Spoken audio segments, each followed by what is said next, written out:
উদয়পুর জেলা পরিষদের প্রাক্তন জেলা সভাধিপতি স্বপন অধিকারী প্রয়াত হওয়ার ঘটনার খবর পেয়ে দিল্লি থেকে উদয়পুর ধ্বজনগরস্থিত স্বপন অধিকারীর বাড়িতে ছুটে আসেন পশ্চিম ত্রিপুরা আসনের বিজেপি সাংসদ বিপ্লব কুমার দেব। শনিবার দুপুর 2টা নাগাদ তিনি উদয়পুরে আসেন।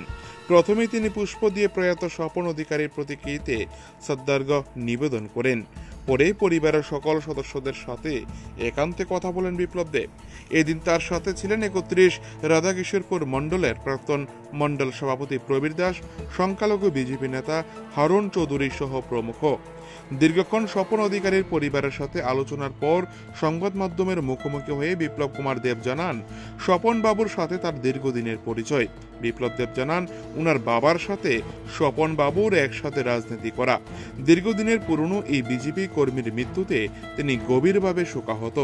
প্রয়াত স্বপন অধিকারীর আত্মার তিনি সদ্গতি কামনা করেন এবং পরিবারের পাশে তিনি সর্বদা রয়েছেন বলে জানান সংবাদ মাধ্যমকে। এদিন পশ্চিম ত্রিপুরা আসনের বিজেপি সাংসদ বিপ্লব কুমার দেবের সফরকে কেন্দ্র করে নিরাপত্তা ব্যবস্থা মুড়ে দেওয়া হয় ধ্বজনগর বাজার এলাকা। ধ্বজনগর থেকে নিজস্ব প্রতিনিধি রিপোর্ট, টিভি 100 বাংলা। আমার সাথী হোক না হোক, বাবা মায়ের মৃত্যু সন্তানের জন্য সবচাইতে বড় সুখ।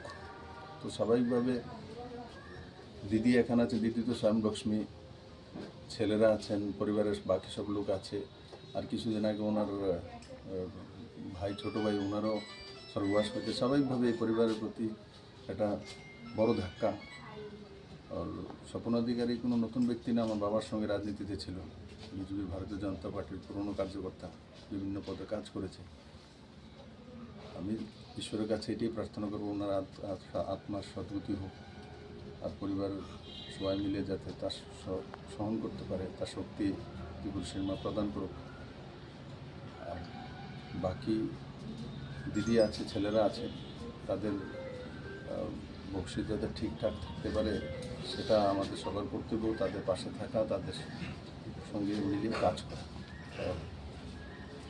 আমি আশা করি কম সময়ের মধ্যে ওনারা সুকাকুল পরিবেশ থেকে বেরিয়ে আসবে এবং আমি আবারও পরিবারের কাছে ওনার আত্মার সদ্গতি কামনা